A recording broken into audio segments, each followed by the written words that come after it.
Shalom, మీకు ఉదయకాల శుభములు.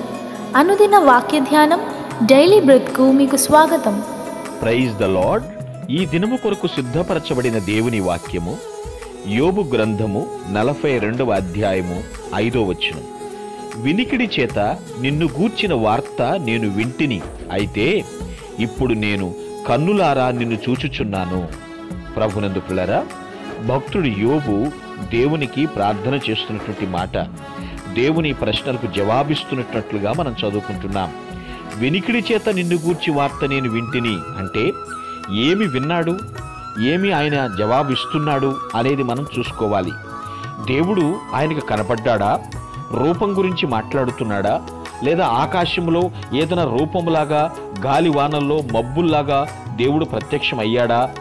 అవ్వచ్చు, అవ్వకపోవచ్చు. కానీ ఏది ఏమైనా ఇక్కడ యోబు మాటలకు అర్థం ఏమిటంటే, ఏదైనా దేవుని రూపాన్ని ప్రత్యక్షంగా చూస్తున్నాడని కాదు, కానీ ఒక వివేచన కలిగి మనోనేత్రాలు వెలిగించబడి ఇక్కడ యోబు మాట్లాడుతున్నాడు. అయ్యా, నిన్ను గూర్చి నేను విన్నాను, అయితే ఇప్పుడు నిన్ను కన్నులారా చూస్తున్నాను. ఎంత తేడా ఉందో చూడండి. వినటం వేరు, చూడటం వేరు. చిన్నపిల్లలకి కొన్ని ప్రాంతాల గురించి ముందు పాఠం రూపంలో చెప్తారు, తర్వాత ఎక్స్కర్షన్, పిక్నిక్ అని ఆ స్పాట్కి తీసుకెళ్ళి మనం నేర్చుకున్న పాఠం ఇది అని ప్రాక్టికల్గా చూపిస్తారు. యోబు దేవుని గురించి వినటం వేరు, కన్నులారా చూడటం వేరు. పిల్లరా, ఈ మాట మనం అర్థం చేసుకోవాలి.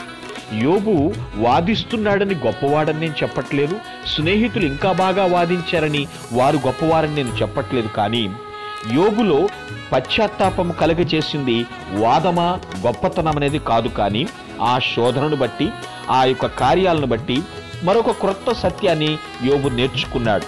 దేవుని గురించి మరింత లోతుగా అనుభవాన్ని నేర్చుకున్నాడు. దేవుని పట్ల విధేయత నేర్చుకున్న ఏ మనుషులకైనా సరే ఇలాగే మాట్లాడతారండి. ఎందుకంటే పిల్లరా, మనస్సుకు అందిన సత్యాలు దేవుని సన్నిధిలో ప్రకాశింపచేస్తాయి, అనుభవాలతో కూడినటువంటి గంభీరమైనటువంటి జ్ఞానంగా మారతాయి. నేను శోధింపబడిన మీదట సువర్ణమై మారేదనడు భక్తుడు పలికిన రీతిగా యోబు అంటున్నాడు, అయ్యా, నీ గురించి వినటం మాత్రమే కాదు, నేనిప్పుడు కన్నులారా నిన్ను చూస్తున్నాను. ఎంత సజీవ సాక్ష్యాన్ని యోబు మన ముందుంచుతున్నాడో జ్ఞాపకం చేసుకున్నాం. నిజమే, పూర్వకాలములో యెహోవా అని పలకటానికి గడగడ గడగడ వణికిపోతూ చన్నీళ్ల స్నానం చేసి బావి దగ్గర నుంచి ఎంతో వణికిపోతూ దేవుని పేరు ఎత్తి పిలిచేవారు. కానీ ఇప్పుడు దేవుని విషయంలో తండ్రి, అబ్బా, నాయనా అనే పిలిచేటువంటి స్వతంత్రతను దేవుడు మనకిచ్చాడు. కేవలము వినుటుమట్టికే వింటున్నావేమో, దేవుని కార్యాలు నువ్వు చూడలేకపోతున్నావా? ఎక్కడ లోపం ఉన్నది? ఎక్కడ నువ్వు విశ్వాసాన్ని కోల్పోతున్నావు? ఎక్కడ భక్తిలో తప్పుటడుగు వేసి వెనక్కి వెళ్ళిపోతున్నావు? దేవుడు అంటున్నాడు, ఇదిగో నా కార్యములు, నా ప్రభావము, నా పరాక్రమము మీకు మెండుగా అందిస్తానంటున్నాడు.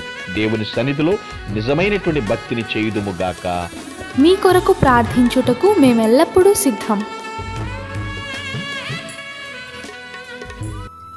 Praise the lord. ప్రభు నామమున మీ అందరికీ వందనములు.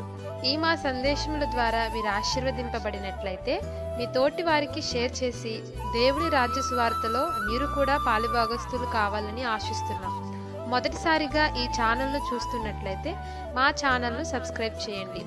వీడియోలు నోటిఫికేషన్ రూపంలో పొందుటకు బెల్ బటన్ని ప్రెస్ చేయండి. God bless you.